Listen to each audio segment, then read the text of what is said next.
দর্শক, ইতিমধ্যে আপনারা জানেন যে দীর্ঘদিন পরে চিকিৎসা নিয়ে খালেদা জিয়া দেশে ফিরছেন। খালেদা জিয়া না শুধু দীর্ঘ 17 বছর পরে ডক্টর জুবাইদা রহমানও কিন্তু বাংলাদেশে ফিরছেন। ইতিমধ্যেই আমার পিছনে রয়েছেন লক্ষ লক্ষ জনতা, কিন্তু এয়ারপোর্ট থেকে শুরু করে গুলশান বাসভবন পর্যন্ত কিন্তু জনগণ রয়েছেন। এই ক্ষেত্রে এই জাতীয়তাবাদী বিএনপির নেতাকর্মীরাও কিন্তু খুবই আনন্দিত বা উচ্ছ্বসিত। আসলে এই নেত্রীকে পেয়ে কিন্তু সবাই কিন্তু খুবই খুশি। আমরা যতটুকু জানতে পেরেছি বা জেনেছি, আসলে এই নেত্রী আসা মানে দেশের জন্য কতটুকু ভালো কিছু বহন করবে, এটা আপনারাই হয়তো বা কমেন্টে জানাবেন। দর্শক, দীর্ঘদিন পরে নেত্রী আসতেছে। নেত্রী অসুস্থ ছিল, আমরা নেতাকর্মীরা খুব খুশি, খুব আনন্দিত। উত্তরখান থানার পক্ষ থেকে আমরা এখানে আজকে এসেছি এবং অনুভূতি তো মানে অন্যরকম একটা অনুভূতি। এটা আমাদের না, সারা বাংলাদেশের মানুষের অনুভূতি।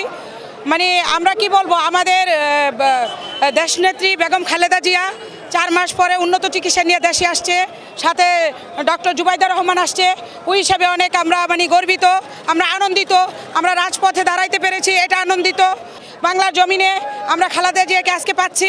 আমরা জিয়ার সৈনিক হিসাবে, খালেদা জিয়ার সৈনিক হিসাবে, আমরা বাঙালি হিসাবে অনেক গর্বিত এবং আনন্দিত। আমাদের নেত্রী আসবে, সংস্কার তো চলমান অবস্থায় আছে এবং আমাদের নেতা তারেক রহমান গত 2 বছর পূর্বে এই সংস্কারের কাজ চালু করছে। সংস্কারের মাধ্যমে আমাদের একটা সুষ্ঠু নির্বাচন দিতে হবে এবং সেই নির্বাচনে আমরা বিপুল ভোটে পাস করব। 4টার সময়টা রওনা দিচ্ছি শুধু নেত্রীর এক নজর দেখুক বলে। এতদিনের ব্যর্থতা, কষ্ট সব আজকে সব কিছু অনুভব করতে জন্য এই এয়ারপোর্টে আসা। দীর্ঘদিন অসুস্থ থাকার পর দেশনেত্রী বেগম খালেদা জিয়া বিদেশে চিকিৎসাধীন অবস্থায় ছিলেন। আজকে সে দেশে আসতেছেন এবং বাংলাদেশের মানুষ তারই অপেক্ষায়, আপনারা দেখতে পারতেছেন রাজপথে হাজার হাজার মানুষ তারই অপেক্ষায় বসে আছে যে খালেদা জিয়া আসবে বলে। আগামীতে ইনশাল্লাহ সুষ্ঠু এবং স্বাভাবিক নির্বাচনে খালেদা জিয়া যে অংশগ্রহণ করবে, সে অংশগ্রহণে আমরা বিএনপি সুন্দর এবং সুন্দরভাবে দেশ পরিচালনা করবে এই আশা ব্যক্ত করে আমি আমার বক্তব্য শেষ করছি। বাংলাদেশ জিন্দাবাদ, বাংলাদেশ জাতীয়তাবাদী দল জিন্দাবাদ। শহীদ জিয়া অমর হোক, খালেদা জিয়ার দীর্ঘজীবী হোক, তারুণের অহংকার তারেক জিয়া জিন্দাবাদ।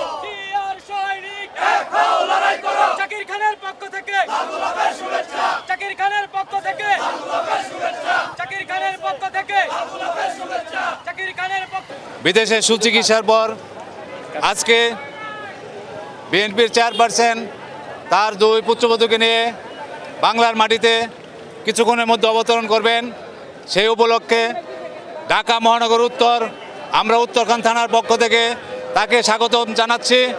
আজকের এই দেশনেত্রী বেগম খালেদা জিয়া আগমন উপলক্ষে সারা দেশ আকাশে বাতাসে গ্রামে গঞ্জে আনন্দে কম্পিত। সবাই তার জন্য দোয়া করছে, সে যেন সুস্থভাবে এদেশে এসে বসতে পারে এবং তারেক জিয়া আগামীর রাষ্ট্রনায়ক হিসাবে এদেশে প্রত্যাবর্তন করবেন, সেই অপেক্ষায় এদেশের জনগণ আছে। আমরা চাই দীর্ঘ এই 17 বছর ফ্যাসিস্টের অত্যাচারে আমরা যে মামলায় জর্জরিত, এইভাবে আমরা প্রকাশ্যে কোনোদিন মিছিল মিটিং জনসমাবেশে 3 জন 4 জন দাঁড়াইতে পারি নাই, আমাদের উপর অত্যাচার করেছে। সেই প্রতিফলন গত 5ই আগস্ট 24-এ এদেশ থেকে ফ্যাসিস্ট পতনের পর দেশ আবার নতুন করে স্বাধীন হয়েছে। আমরা এই জন্য এদেশের জনতা, ছাত্র জনতা, এদেশের বিএনপি নেতাকর্মীদের ধন্যবাদ জানাই এবং আমরা আশা করি এই উপদেষ্টা পরিষদ অতি তাড়াতাড়ি এদেশে সুষ্ঠু নির্বাচন দিয়ে, সাধারণ নির্বাচন দিয়ে এদেশের জনগণের রাষ্ট্র জনগণের হাতে বুঝিয়ে দিবে। জনগণের দ্বারা যে সরকার প্রতিষ্ঠিত হবে তারাই এই দেশে সুষ্ঠুভাবে দেশ পরিচালনা করবে, এই আশাবাদ ব্যক্ত করছি। সবাইকে ধন্যবাদ। দীর্ঘ 17 বছর পরে ডাক্তার জুবাইদা রহমান বাংলাদেশের একজন সিনিয়র প্রফেশনালিস্ট এবং বাংলাদেশ জাতীয়তাবাদী দল বিএনপির ভারপ্রাপ্ত চেয়ারম্যান জনাব তারেক রহমানের সহধর্মিণী। তিনি আজকে বাংলাদেশের মাটিতে আসছেন, এই জন্য বাংলাদেশের মানুষ উচ্ছ্বসিত।